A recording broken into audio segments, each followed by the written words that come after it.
At mapantayo dito chapter 19 as our text sa tanga at sapa. But before that, kat yaman tayo di presensya iti kapsat, i-appear di Valenzuela Kokol. Amen? Amen. And yaman kami tada ni Apia, tada ni Shelo, Pilipay, yada kata, manen,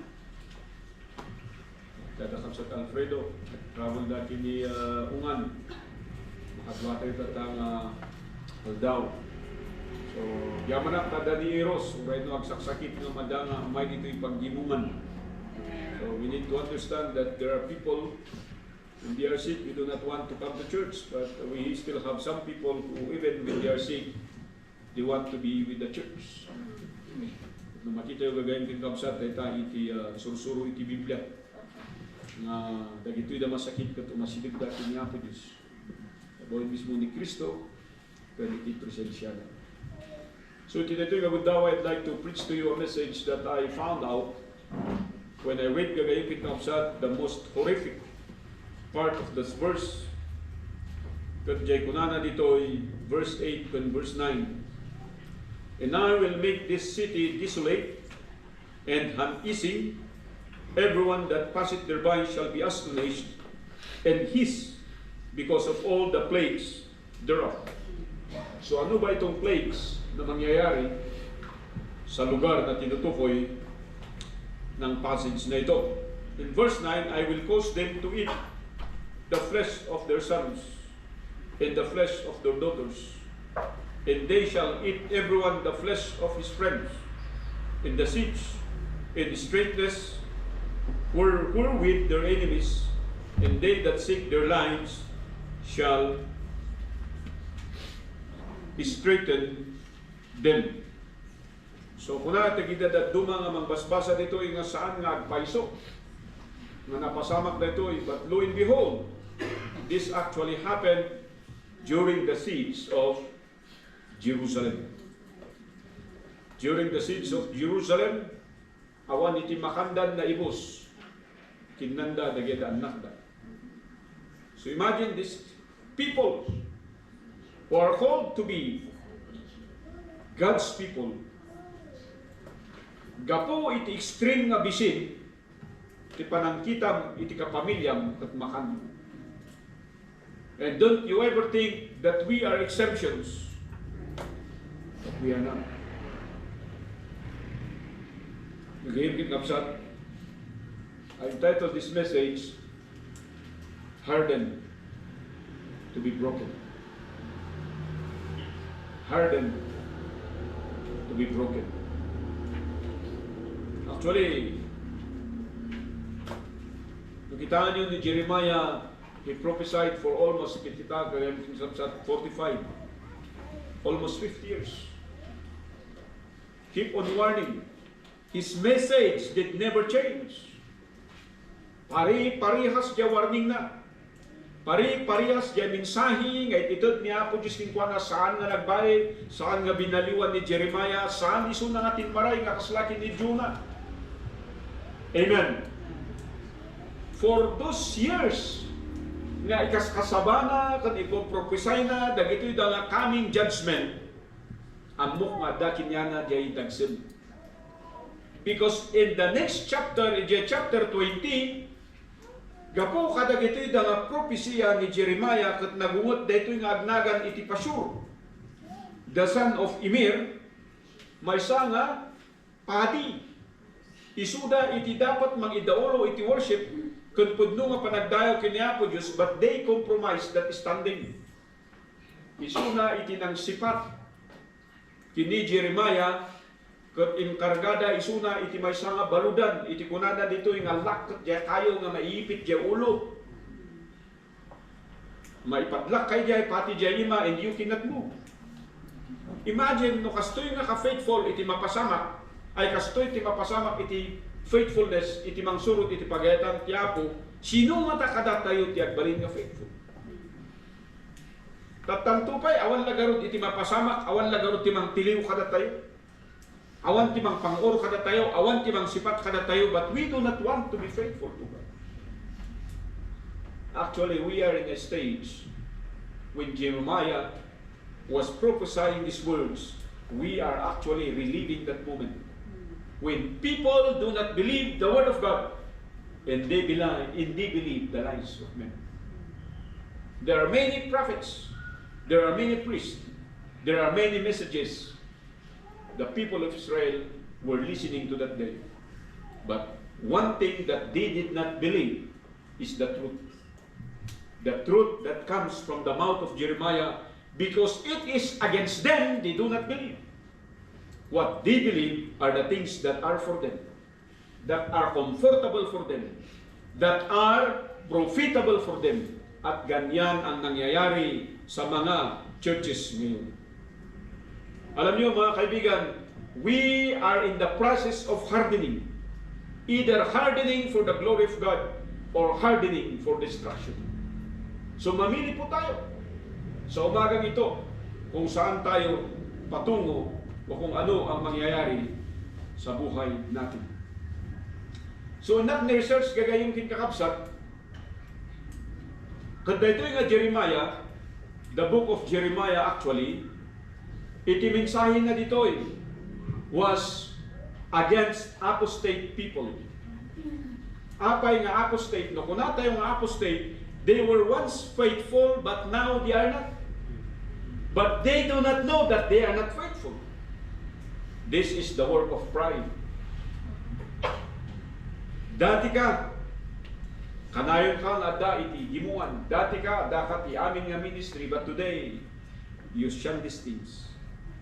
And you still think you are faithful. You are actually an apostate. It means guilty of apostasy. Yung mga buhay ng isang makasalanan nang hindi totoong mananampalataya, yun ang ibinubuhay ng mga taong nagsasabing may pananampalataya. Are you listening? And that is the audience that Jeremiah was prophesying or preaching this message. Ano yung mensahe niya? Yun yung na-addressan niya, the apostate people, the impending disaster. At nagpapasalamat tayo kasi sa kabila ng mga impending disaster na ito, meron pong restoration. At ang restoration na yan na pinakahihintay na sana'y masaksihan ni Jeremiah ay yung 70 years na muling manumbalik at babalik itong mga taong na exile, but sadly, he was not able to witness it because he died. See? Tataga kayo tingkapsan, katantay kitaan dito yung passage. Kunana dito yung verse 1, Thus saith the Lord, go and get a potter's earthen bottle, and take it, and take off the ancients of the people, and of the ancients of the priest. So dito'y gagawin kang kapsat kat adati inbilin niya po Diyos nga usaro na akas may sa nga object lesson para kada gito'y da nga umili. Kat daytoy kat mauawagan nga earthen bottle. Jay butilyak nga diya ipaki-yumay mo man diya.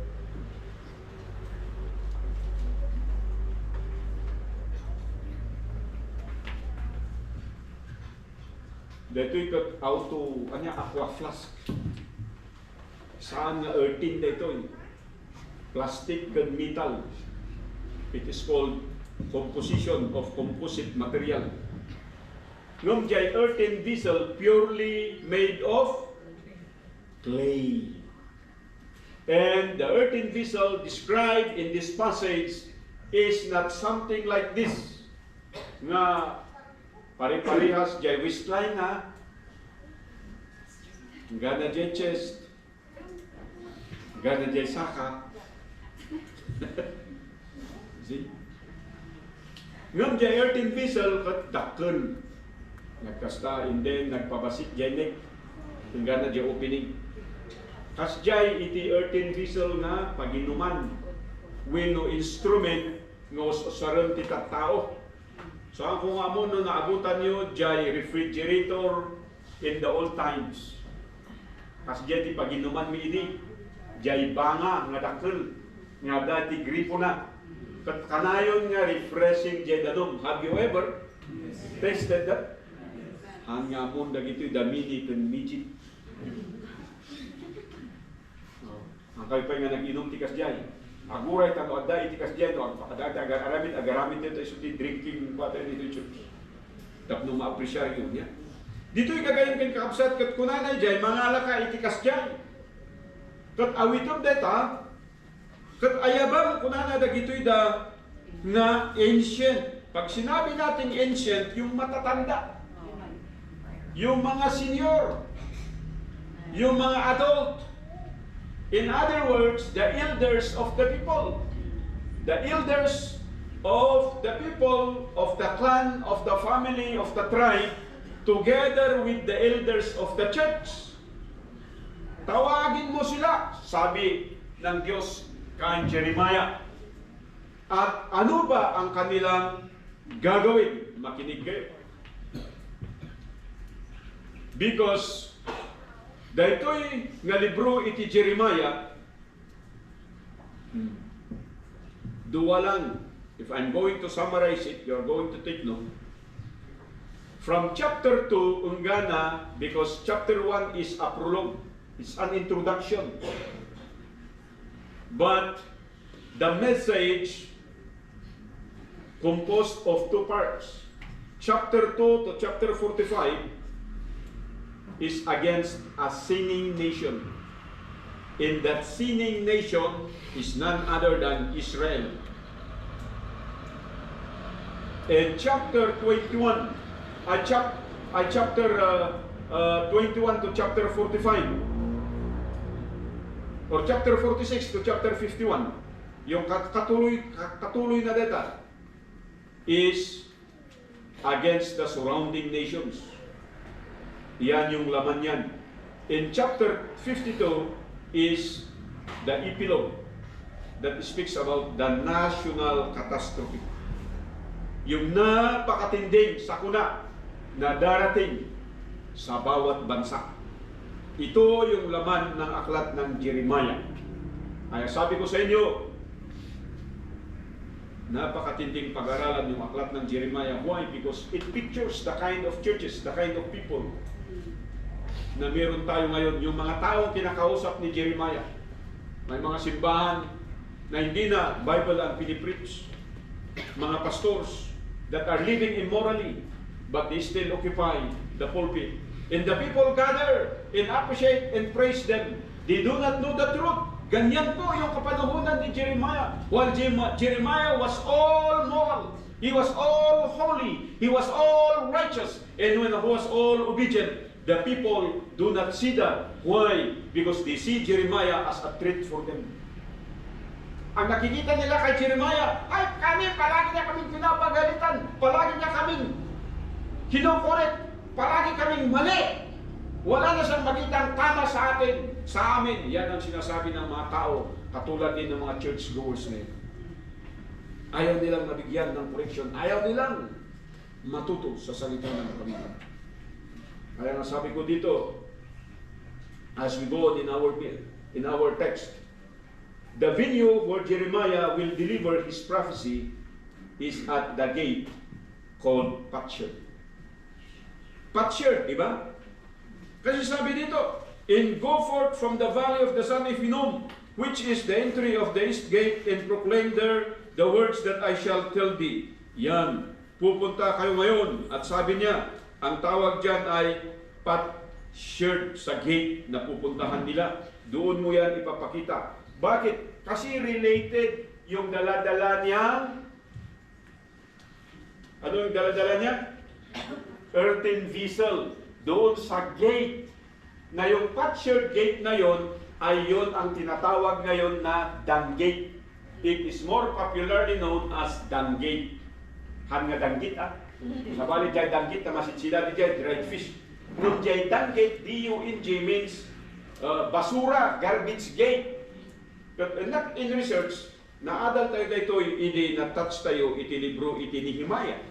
Iti libro, iti Nehemiah, Oh, malagip yun ni Nehemiah. He was an officer during the reign of Ahasuerus or Artaxerxes, yung asawa ni Queen Esther. Amen. Kaya nga very favorable nag-gain niya yung trust ng hari at nung misis mismo. Kasi yung misis mismo ay si Ahasuerus at binigyan siya lahat ng kailangan niya para bumalik doon at i-rebuild. At nung pumunta siya doon at i-rebuild niya yung walls of Jerusalem, it has ilang kilometro yun? Almost 5 kilometers. Yung haba. So yung 5 kilometers na yan, sino kada kayo tinapnapan diya Damfor. Damfor itilipanto. Yung Ghana dito, yung Ghana diya Damfor, that is 5 kilometers. Kasi nung Ghana diya Dam 5, that is 8 kilometers. So kasi nga kadayo, kasi nga kaatidog diya walls nga in-rebuild ni Jeremiah during that time. And diya gates nga in-rebuild na diya 11 gates. That was mentioned in chapter 3, iti libro iti Jeremiah, na i-mention ni diya dagiti nga gates that he had to rebuild. Because the gates were broken, sabi nung Bible diba? Tama ba? Inugin ni Zerubbabel kung saan na ngayon palpas. Nag-concentrate ni Zerubbabel iti balayda. Nag-concentrate na diya gardenda, diya talonda, nag-concentrate ni Zerubbabel na baybayan na diya wall kung diya gate, which is very important para iti protection, iti umili. So dito yung nga gate, I'd like to mention din, andyan yung Valley Gate, andyan yung Old Gate, andyan yung Fish Gate, andyan yung Ship Gate, andyan yung Inspection Gate, andyan yung East Gate, andyan yung Horse Gate, andyan yung Water Gate, andyan yung Fountain Gate. Behold and wonder, wala po dito yung Golden Gate or yung Gold Gate. Gold Gate. But it is almost parehas doon sa East Gate. So 11 yung rebuild niya. At isa sa gate na ito ay yung dung gate. Bibigyan ko lang kayo ng picture na itong dung gate na ito is almost a kilometer away from the temple. Alam mo yung templo nasa sentro. Matarusan nyo. Because during the time of Jeremiah, andyan yung templo. At yung katabing gate ng dung gate na ito ay yung fountain gate. Isu nga dagito yung nga tattao, mapanda ibasura ti amin nga spoiled da, amin nga basura da, unda ibasura ti ay dung gate, and then mapanda ang bugo iti fountain gate. They have to make themselves clean. So isu di agap-abay da, that the distance apart da, kat iti da magbugo bago da mapan iti templo. Matarusan nyo. So daytoy iti background na daytoy kakabsat. Because kunana ditoy, yung chapter 19, verse 3, and say, hear ye the word of the Lord, O King of Judah, and the inhabitants of Jerusalem, thus saith the Lord of hosts, the God of Israel, behold, I will bring evil upon this place, with the which whosoever heareth, his ears shall tingle. So, ano yung maawatan nyo dyan? His ears shall tingle. Will be irritated. Narinig mo, pero parang wala kang narinig. Ano di ba yun? Napakinggan mo, pero binaliwala mo. Bakit? Naiirita ka eh. Are you listening? So, iyan ang sabi ni Jeremiah. At ano ba yung mga sinabi niya? Because they have forsaken me and have estranged this place. Ano itong place? The temple. The worship. Hindi na naging valuable yung place of worship nila. Ano yung ginawa ng mga taong ito? Gumawa sila ng ibang altar kung saan ibang Diyos yung kanilang pinagsilbihan na hindi yun ang Diyos na kilala ng kanilang mga ninuno. Dahito kakabsa. They began to do these things. Kaya nga sabi ko rito, the venue where Jeremiah will deliver this prophecy is at the gate called Potsherd or broken piece of ceramic. Yan ang ibig sabihin ng gate na ito. Doon nila itinatapon yung mga nasirang hindi na mapapakinabangan. Mga bagay-bagay na hindi na pwedeng i-repair, hindi na pwedeng i-restore. Diyan mo itinatapon, diyan mo ilalagay. During the time of Jeremiah, ganyan yan. But during the time of the Lord Jesus Christ, it is called the Valley of Hinnom. It is where there is a fire that keeps on burning. Bakit? Kasi sa dami ng basura, hindi natitigil yung kanilang pagsunog. So, kinukumpara, kinahin, tulad yun sa impyerno.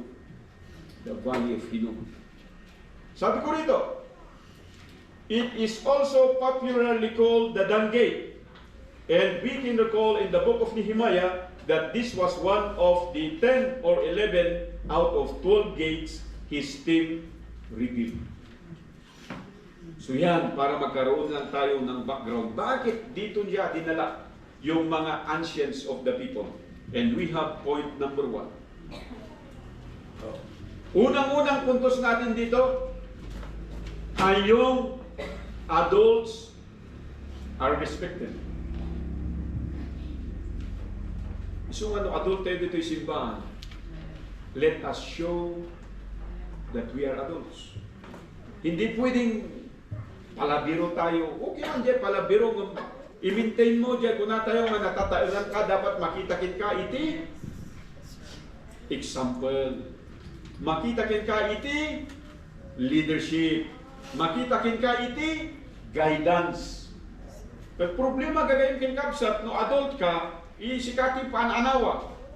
Adult ka, kaya ayaw mo ni RC. Oh. Ay istoryam ni Sian. Dagiti dati kaya ayaw mo, dapat pag adult ka, yung kakwentuhan mo, yung mga adult. Amen? Are you listening?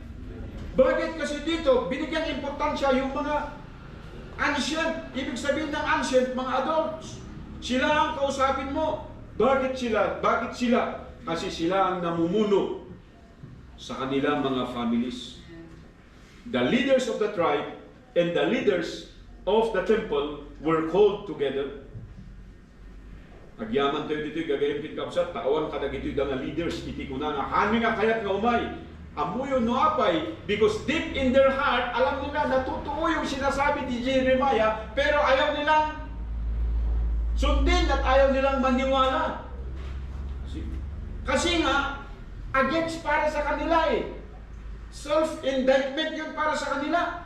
Parang insulto yun para sa kanila. Parang inaamin nila na sila yung makasalanan. Napakatindi sana kung ganun yung kanilang isipan, pero ang tingin nila sa kanilang sarili, sila ay righteous, sila ay faithful. Ayaw nilang pakinggan si Jeremiah. At dito nga ay, pumunta sila, sabi dito. Ibig sabihin, yung adults respected, yan yung preparation. The hardening to be broken, mayroong preparation yan. At ang Panginoon, ganun din yung process na kanyang sinusunod. He is preparing everything, whether you are a vessel unto honor or unto dishonor. Kaya nga in the previous chapter, anong sabi niya? Pumunta ka sa potter's house at panuurin mo yung potter na gumagawa ng vessel. Pero yung mud na kanyang ginagawa keeps on slipping on the hands of the potter. Dumudulas yung putik. Kahit hinuhulma yan ng potter, pero yung putik ay dumudulas. Ayaw niyang pahawak, ayaw niyang pakontrol, ayaw niyang makikooperate sa kamay ng potter. Marami pong Kristiyano ang ganyan. Ayaw niyang matuto, ayaw niyang madisiplinaan, ayaw niyang mabigyan ng guidance. At ang religion niya, umaalis na lang ng church. Hello? So dito yung kagayang kinkakabsat, the preparation ngay naramid niya po Diyos was to get Jeremiah to go to that potter's house and see how this earthen vessel are made. At merong sabi doon, di-describe doon sa chapter 18 na merong vessel na ayaw sumunod, ay merong mad na ayaw sumunod doon sa pattern at ginawa na lang niya yon ng isang crude vessel. Pag sinabi natin crude vessel, isang bagay na hindi naaayon sa kagustuhan ng pattern, pero iyon ay bagay sa kagustuhan ng mad. Mag-ingat kayo kasi isa yan sa mga verse ng mga reform. Handa nga maawatan nga tapno makita iti punpunterial na ni Jeremiah is actually chapter 18, chapter 19. The whole context of that is about this earthly vessel. That there are vessels that will honor God and there are vessels that will dishonor Him. Kaya nga sabi ni Paul doon sa 2 Corinthians, if I'm not mistaken, or 1 Corinthians chapter 4, na do not glory on yourself, but glorify God, because what is in you was given by Him. Yun ang sabi ni Apostle Paul. Karamihan sa atin, nagiging mayabang when we obtain something. Kung meron na tayong nararating sa buhay, nakakalimot na tayo. Anong sabi niya? Magpakumbaba ka. Yun ang sabi ni Paul. Pero maraming Kristiyano, hindi nila nagagawa yan. Kasi ang tingin nila, sarili nilang galing, sarili nilang lakas. Isabi niya, you are just a vessel. What makes you valuable is what God has put in you. Kung ano ang inilagay ng Diyos diyan sa vessel na yan, kung anong nilalaman ng katawan natin, ng isipan natin, ng puso natin, ay dahilan sa gawain ng Panginoon, hindi sa gawain natin. And we can only become a vessel that will honor God if we will give this vessel unto Him. And let Him nurture and create us and harden us for His use. Are you following? Or we keep on hardening our heart and prepare to be destroyed and to be broken. So data iti, umuna nga puntos tayo, na mayroon pong preparation yan. At yung preparation, binibigyan niya ng halaga yung mga senior, yung mga adult, yung mga may edad. Iso nga dito church, gagayong kinakapsat, dapat da tayo nga da edad na ipakita tayo nga da tayo iti mas adadong tiyamo na. Amen! Mas adad-ado iti maitulong na. Mas adad-ado iti maaramid na. Mas adad-ado iti commitment na. Kumaa nung sabali tata. And the next succeeding chapters or verses give us the second point. Yung adults respected, yung second point natin, actions rewarded. At ito yung kaniyang preaching. Ano ang sabi niya in verse 4? Because they have forsaken me. Yun ang sabi ng Diyos. Finosake natin ang Diyos.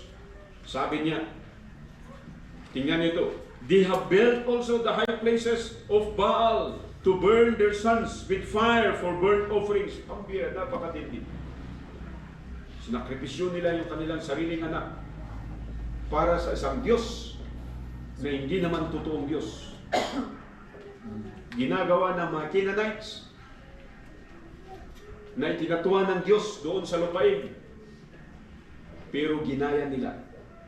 So napakahirap mga kaibigan. Hindi na sila nag-worship sa Diyos, hindi na sila pumunta sa templo. Ang ginawa pa nila, meron silang sariling altar at yung kanila pang mga anak ang inu-offer doon sa altar.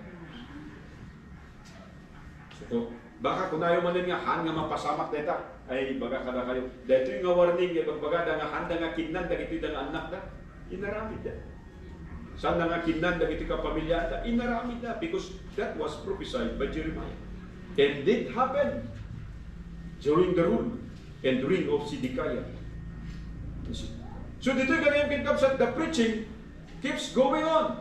Sabi doon sa verse 6, behold, the days come, saith the Lord, that this place shall no more be called Tophet, or the valley of the son of Hinnom, but the valley of slaughter. Makinig kayo dito. Dapat malaman natin ito. Ano ba yung pagkakaiba ng Tophet at valley of Tophet or valley of slaughter? Sabi dito, makinig kayo lahat, kayong mga elders of the people and elders of the priest. Yang dung gate na yan, yung garbage gate na yan, kung saan ibinabasura natin ang mga bagay-bagay, ganyan ang magiging katulad ng lugar natin, itong Jerusalem. Magiging basura ito, sabi niya. Kasi yung mga vessel na nakita natin na mahalaga, it will be broken. At itong lugar kung saan kayo nagsasakripisyo, kung saan kayo pumapatay o kaya nagkakatay ng offering, even yung mga sons ninyo, it will become a valley of slaughter. Anong ibig sabihin yan? Kayo na ang mai-offer mismo. Kayo na mismo ang mamamatay. Hindi na kayo papatay ng anumang sakripisyo, anumang animal. Kayo na mismo yung magiging sakripisyo. Nakakatakot ito. Pero ito, pinrich pa rin ni Jeremiah. Wala siyang itinago. Kung ano ang sinabi ng Diyos sa kanya, yun ang sinabi niya. Ganon sana ang mga preachers natin. Amen.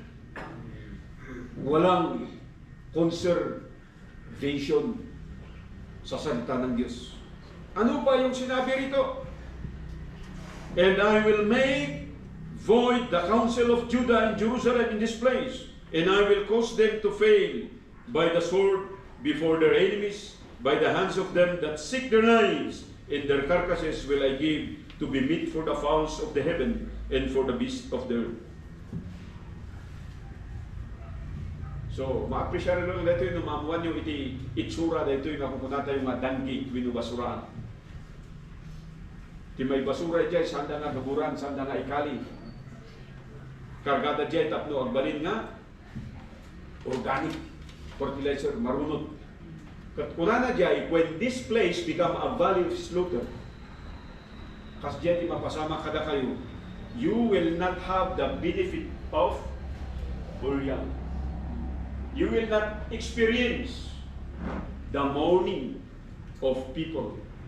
Handa kayo nga isangitan, handa na kayo nga ikantaan, handa kayo nga maikan iti, kabaong, handa na kayo nga maipunpun, apayaya, tatikar kasisyo, kanan iti bilit, kanan iti wild animals. Even this body becomes disrespected. Why? Because we disrespected the Word of God.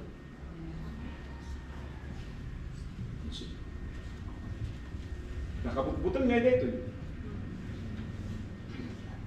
Lumabas-basa yun, dagito yung aeroplano, nga mapukpukaw, nga mabirukan, dagay da bangkay, dagay da natay, nga ganatata, dagay da bururay, whereabouts iti tao. Ada dagito yung nga aksidente, nga handa nga matris up, no, asadino dagito yung nga kapamilyan. Lo and behold, this is a classic example, yung loved ones mo, you cannot bury them. Amen? It is something na against the Geda, insuro mismo ni Apo Diyos.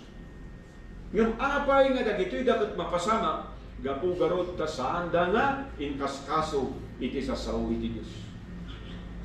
So actions will be rewarded. Whatever you do will come back to you. Do you believe in that principle? Principle of physics yan. Pag nag-exert ka ng effort, pag sinuntok mo yung isang wall, magkakaroon yan ng reaction. Masaktan dyan imam. Di ba? No dinanok mo dyan punching bag, may barsak dyan punching bag, agsubli.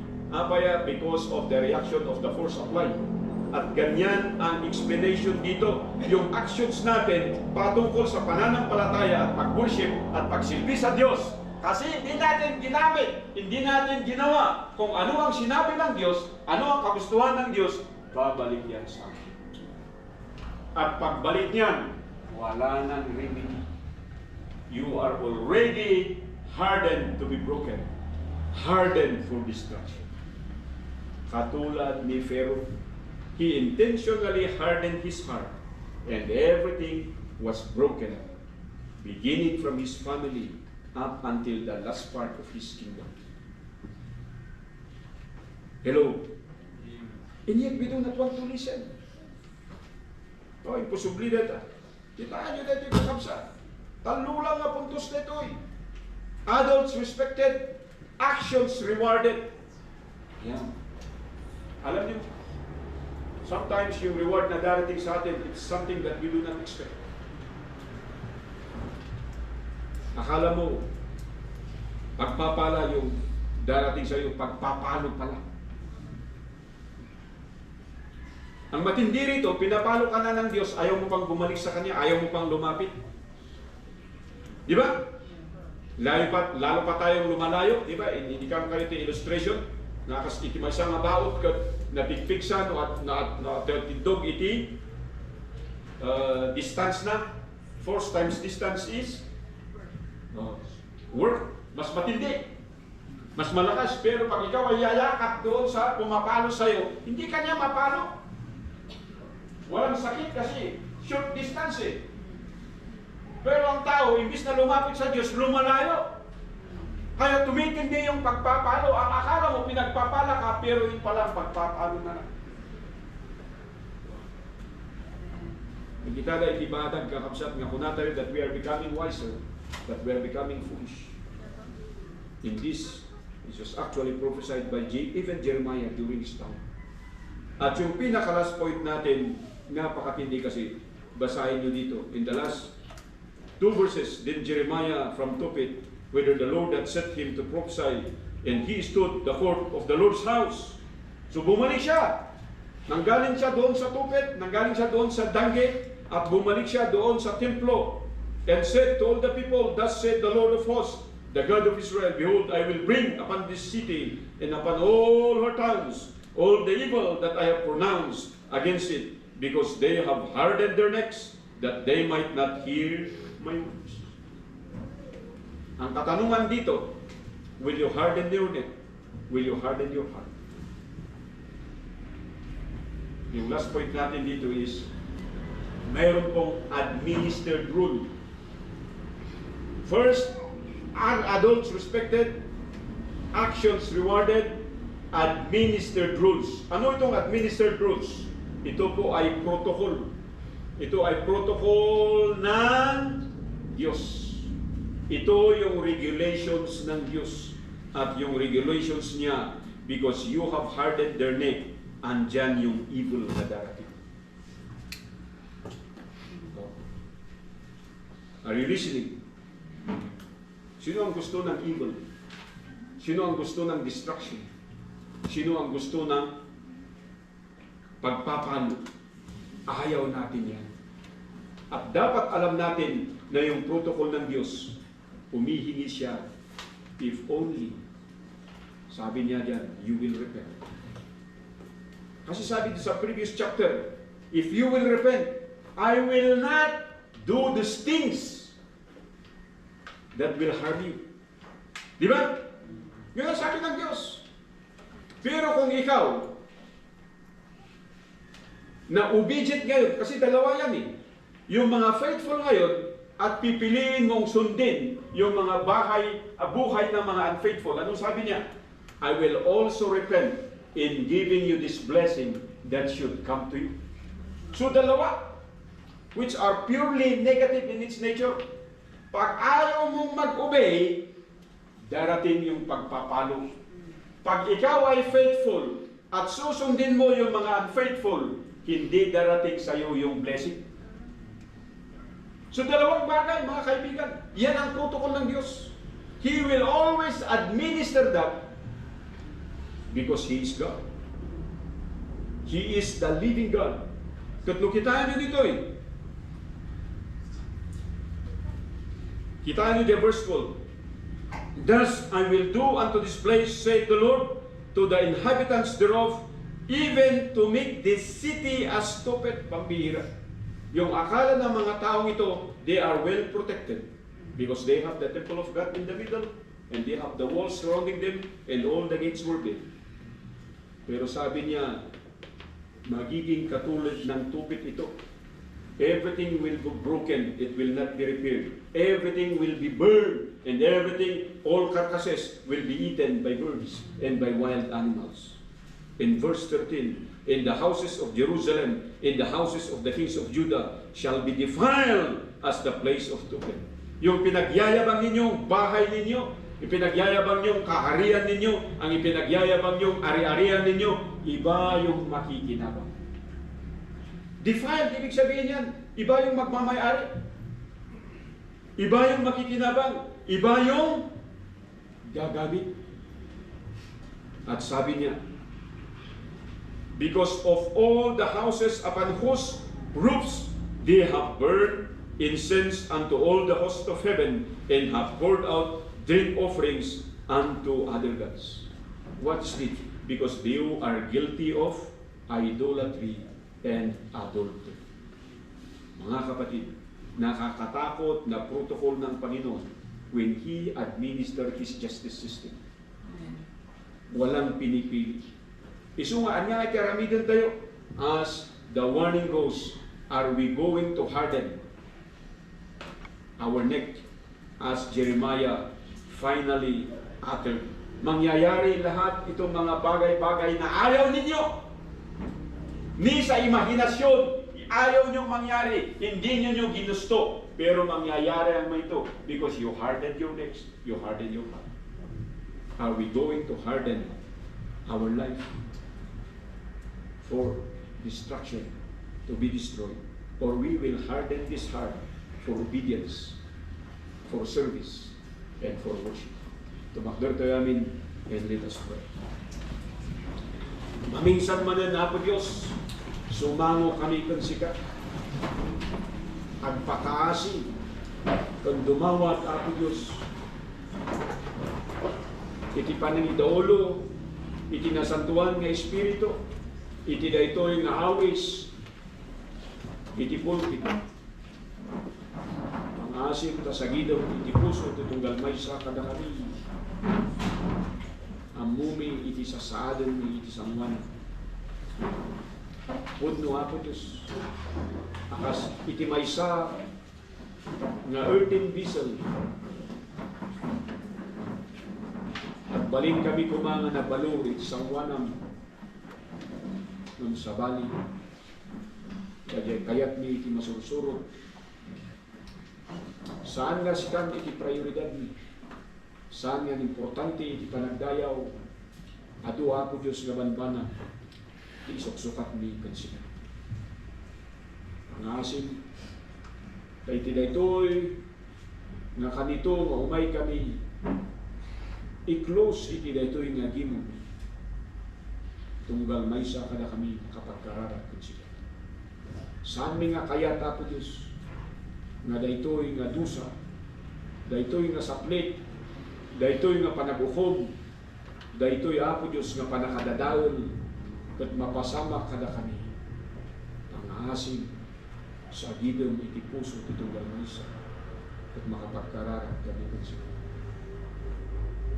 If you are a believer of God, this is the warning. Ituloy mo kaninagyan. Itiwagas na saan na kayat iti Diyos. Nga bibiyag, iti pamatikin ka, nga saan nga iti Diyos, iti mapatpadayawan, nudikat, iti bagi tayo kan sabali nga tatang. Ipalubos mo ka. Urayon pa'y kadit, iti nadagdagsod nga saplit ni Apo Diyos sa kanto masilip. At tapay lang, kasasaod at tayo, babaan iti dito yung naminsan. We can still be remolded. We can still be remade. We can still be restored. Will you come to God? Kat kunam kini Apo Diyos, at dagtuyak ka. Si papakumbaba, rukbab, iti sangwanam. Adu iti nagkurangak, nagbasuna. Ito'y nga bundawa ipangasin. Saan mo ngay palubos nga umay deta nga baot kinya. Kan siya sino man nga membro iti pamilya. Kata nga agsapa dumawat ak iti pamakawan. Aramidam siya akas maysa nga instrumento. Maysa nga tao, maysa nga namati nga mangpadayaw iti naga. Pangasin nga po Diyos. Sa anak ko mga madadayon. Sa anak ko mga may basura. Nagtalinawid ako iti sidong. Kastamat iti balay ni. Ag-ari ko iti ragsak kan ayat. Nang runa iti panagdayaw kan sika. Kastamat iti pamilya. Naguyot ko isudan. Numanadda kami iti kastoy nga problema. Ang asim ako Diyos. I-restore mo iti pamilya mi. Nagkaykaysa kami ako Diyos. Nagdayaw kan sika. Akseptaran mi tinatoy nga gundawan. Nagdadagay na banbanan. Nagkamali kami kung nagbasol kami. Dumawat kami iti pamakawan. Ngumustong kumada ito ako Diyos. Na sakit iti nakom, sakit iti puso, sakit iti bagtagi. Pangasim ako Diyos, tagbalin kami nga nasunod na. Physically, nang nangruna spiritual. Tulungan na kami ako Diyos. Nakasmay sa masimbahan. As we pray together today, Lord God, me your blessings, me your rewards, because we will become obedient, we will worship Thee in the Spirit and in truth. Isuko madata po Diyos, iti umay iti biyag, dagito'y danganak. At salamat, makadada ito'y nga warning kada kami, mangkalpalagip na kanayon, na narigat, iti umadayo, narigat ako Diyos, iti kumanaw, iti pudir. At dayaw, iti daduma, numan ko namin nga saan, nung actually dahi tayo iti mapaspasama. Kada kami. Dumawat kami iti pamakawan mo, sapay kumatading Diyom, dahi iti nakararap.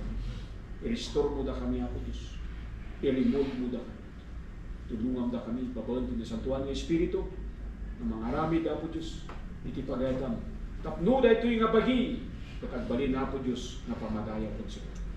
Pangasin na po Diyos, dinggam na ito yung nakararag ni in Jesus' name we pray. Amen. Amen.